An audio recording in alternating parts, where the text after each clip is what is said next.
एक गुरु और शिष्य जंगल से होते हुए अपने गांव जा रहे होते हैं। अंधेरा काफी हो चुका था। शिष्य ने अपने गुरु से कहा कि गुरु की काफी रात हो चुकी है, अगर आप कहे तो आज की रात यही आसपास के किसी गांव में गुजार ले। गुरुजी ने अपना सर हिलाया और वो आसपास के गांव में एक छोटे से घर के पास जाकर रुके। अब जैसे ही वहां गए तो गुरुजी के शिष्य ने दरवाजा थकथकाया। उस घर से एक गरीब आदमी बाहर आया तो गुरुजी ने बोला, हम अपने गांव जा रहे थे, लेकिन काफी रात होने के वजह से हमने इसी गांव में रुकने को सोचा। क्या हम आज रात आपके यहाँ रुक सकते हैं? गरीब आदमी बोला, हाँ क्यों नहीं, आप दोनों अंदर आ जाइए। अब जैसे ही गुरुजी अंदर गए उन्होंने देखा कि उस आदमी के घर में बहुत ज्यादा गरीबी थी। गुरुजी ने उससे पूछा कि आप काम क्या करते हो?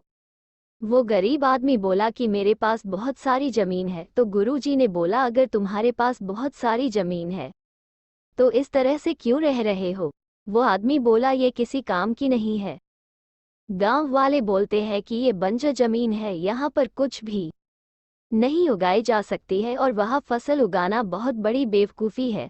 गुरुजी ने बोला कि तुम्हारा गुजारा कैसे होता है? उसने बोला कि मेरे पास एक भैंस है जिससे मेरा पूरा घर चलता है। ये सुनने के बाद गुरुजी सो जाते हैं और रात में जब सब लोग सो रहे होते हैं तब गुरुजी अपने शिष्य को उठाते हैं और उस गरीब आदमी की भैंस लेकर अपने गांव चले जाते हैं।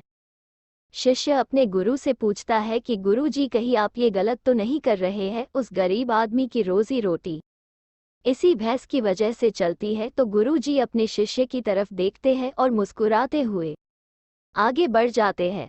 उस बात को तकरीबन 10 साल गुजर जाती है और जो गुरु का शिष्य था वो बहुत बड़ा गुरु बन चुका था। तो एक दिन उन्हें उस गरीब आदमी की याद आती है कि मेरे गुरु ने उस आदमी के साथ अच्छा नहीं किया था, मुझे एक बार चलकर देखना चाहिए कि वो आदमी अब किस परिस्थिति में है।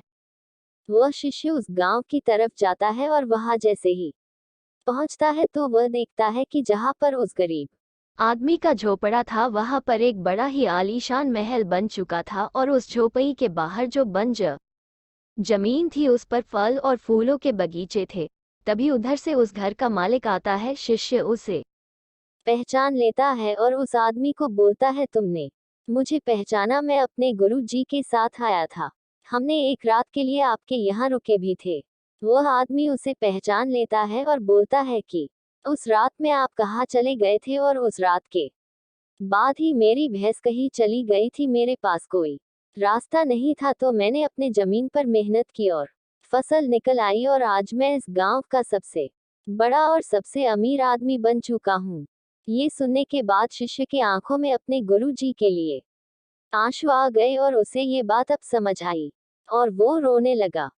इस कहानी से हमें ये सीख मिलती है कि हमारे अंदर ऐसी बहुत सी टैलेंट छुपी हुई है, लेकिन हमें कोई ना कोई चीज रोक कर रखा है। वो आपके फैमिली वाले भी हो सकते हैं, आपको जॉब भी हो सकती है, कुछ और भी हो सकता है।